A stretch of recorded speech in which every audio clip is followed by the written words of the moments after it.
Hello guys, welcome back again to my YouTube channel. Now we have a very important problem of NEET JEE, and that's the horse and cart problem.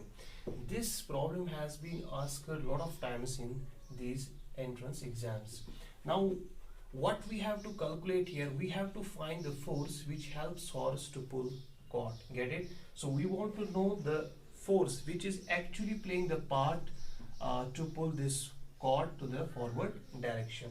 Let's see the forces involved on the system. In the system we have cart and horse, and we want to analyze, we want to see first the forces involved on the cart and horse, and finally we will find the resultant force which is actually helping the horse to just pull the cart to the forward direction. Let's see the forces involved on the cart. So this is basically your cart, get it? Now let's see the forces which are involved. Actually we are using here vector calculus and a very important concept there, which is the vector resolution. Get it? So let's see the force first on this cart.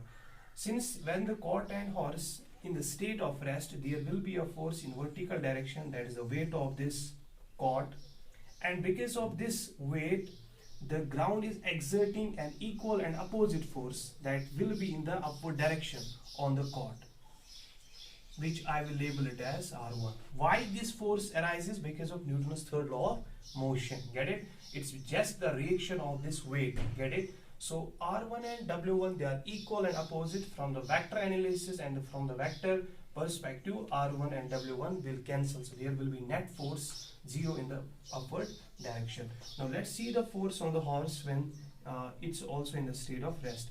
There will be a force in the vertical direction, that will be W2, that's the weight. And since this horse is present on the ground, this ground is also exerting a reactive force, a sort of reaction on the horse, which is from the Newton's third law of motion. That is here, what? That's here, R2. That's just the reaction of W2. Now when the horse will try to pull the cart to the forward direction, it will exert a force, and that force is being generated in the rope as a sort of tension, that I will represent it by T1. But according to Newton's third law of motion, there will be an opposite force in the rope, that's also a sort of tension, that is T2, but it's in the opposite direction. T1 and T2 will also cancel because they are equal and opposite, net force will be 0. So up to this level, all the forces have been cancelled out. Now let's see the force which is actually playing the part here, that is when the horse will pull this cart, the horse is also exerting force on the ground in the backward direction. So it's pushing the ground in the backward direction. So that I will represent it by F dash. Now let's make the horizontal direction here. But as a sort of reaction from the ground, the horse will receive a force, that just a reaction, and that I will represent it by R. This is a normal reaction.